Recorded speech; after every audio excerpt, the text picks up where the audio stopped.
In the name of Allah, the most beneficent, the most merciful. I am Muhammad Asif Chaudhary, and today I will discuss the global debt crisis and overview all the aspects which country has taken how much debt and where its debt come from, who gave the debts. I will discuss everything with you. Uh, if I talk about the total debts of all over the world, there is dollar 317 trillion dollar. That is a huge debt which is distributed all over the countries in the world. Now, how much is this? The it's around 330% of the global GDP. Mean global GDP is very low than the total debt. It's mean the total debt is 300% more than the total GDP of the world. It's a very alarming situation, and all the major economies are heavily indebted. I will discuss with you how the major country and major economies have taken the debt. If we talk about the major countries who have taken the debt, USA is top one by taking the debt almost $36 trillion. US have a $36 trillion loan, and China is second one, which has taken a $15 trillion loan. Japan is third one, which has taken a $10 trillion loan, and Germany and UK almost 3 trillion each. France 3.5 trillion loans, and now Pakistan is very at low position by taking a loan, but as per economy of Pakistan has taken a huge loan, but the total Pakistan's loan as per February 2026 around 0.28 to 0.29 trillion dollar. Now, what is the core question why I want to discuss this matter with you is, if everyone is in debt, who is the lender? Who is giving the debt to these countries? We are considering that the economies like USA and China has a lot of resources, and they are also in debt, and they are the higher position of debt. Then who is taking debt to them? That is a question in my mind, for which I do a research and dig a answer for you. First thing was that, and debt always had a corresponding assets. Mean it's for one person it may be a debt. One person lend the money, second one is take a debt, etc. It's correspond. And who holds the global financial power? Then if the USA and China is the major debt holding countries, then who is the financial power? We will discuss it. For understanding the debt mean is equal to liability for borrowers. If I am a person or I am a country, whichever is the liability over me is my debt. It's understandable. And debt is equal to asset for lender. Who give me a debt, he is a lender. Mean I take the debt, then I am a borrower. Who give me a debt, he is a lender, and global system is interconnected, that one is lending and other one is taking a debt. Now, traditional view as a reality, old belief that bank lend existing monies. Mean they have one person have a money and bank lend it. He have in his resources, and bank lend to the borrowers. But reality, bank create a money while lending.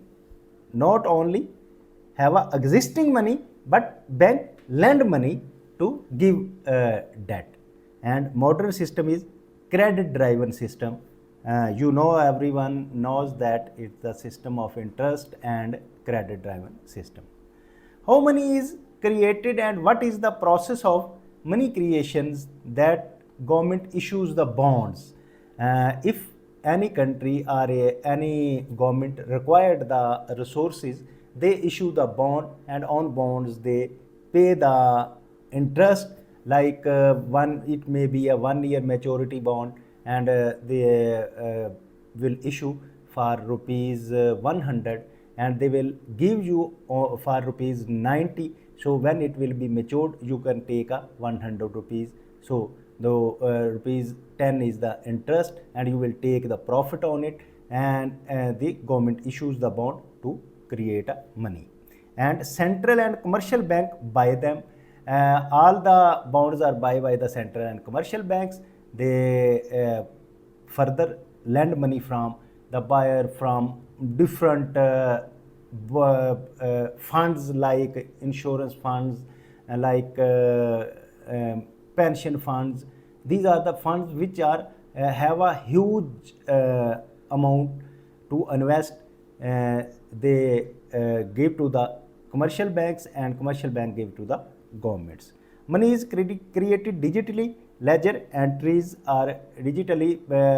It's created by taking land and giving loan. If I explain you by an example, then government needs 1 trillion rupees. Bond issued, government will issue a bond for $1 trillion, and central bank create a money to buy bond. Central bank will purchase all the bond from the government, and no prior saving required. Bank has no prior saving, so bank have a debt of different funds, and they will give all the funds to the government. The interest problem, only the principal is created, not interest is created.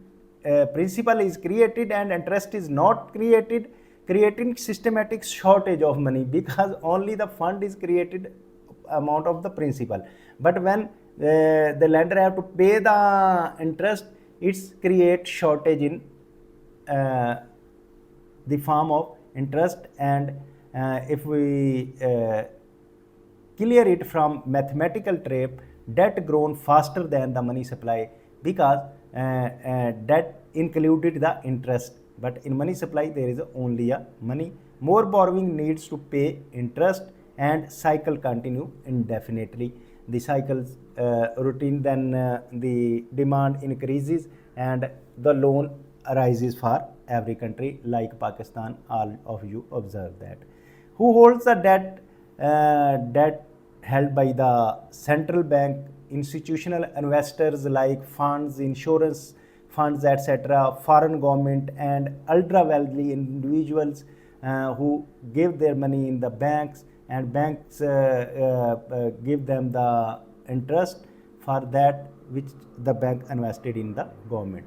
If all of know, you know that the role of the central bank is hold rupees 25 trillion in government bonds and enable definite spendings for it, and control the liquidity in the economy, because they have to hold at least 25 trillion, and further they have to pay to the government for spending. Institutional investors are like, as I explained you earlier, that the pension funds, mutual funds, insurance companies, and seek stable return via bonds. They purchase the bond and give their money to the government. And if I told you about the government, in foreign governments, China holds the US debt, Japan holds the US debt, and global interdepend all the economy to each other. Now, if we talk about the wealth concentrations, interest flows upward, because interest is increasing day by day, and assets are accumulated with the lenders. Lenders' assets are increasing day by day, and inequality increases over time, because rich is becoming rich and poor is becoming poor day by day. And why the system continue? Because support economic growth, There is all the GDPs and economic growth supports the countries, and they pay their interests. If the total debt is increasing, but they pay interest with the passage of time and prevent immediate collapse and require the continuous expansion, because the economic growth help to the countries. Is collapse possible for the countries? It's the question. That debt sustainability depend upon growth. If the growth will be increased, the system will sustain, and risk of inflation or default reduce with the passage of growth. But if growth did not supports the country, that it will decrease the or collapse the country. System may adjust, not suddenly collapse, or the system is not collapse suddenly, but it takes a time if there is a growth with the country. So what are the key takeaways of this lecture? Is the major takeaway are the debt is a structure, not the accidental, and money creation linked with the debt, and wealth connection is a systematic. And what to action call for you are that subscribe for the economic insight, learn taxation and financial systems, and stay informed about the global economy. Thank you very much. If you have any question, you can call on the given number. Thank you very much. Have a nice day.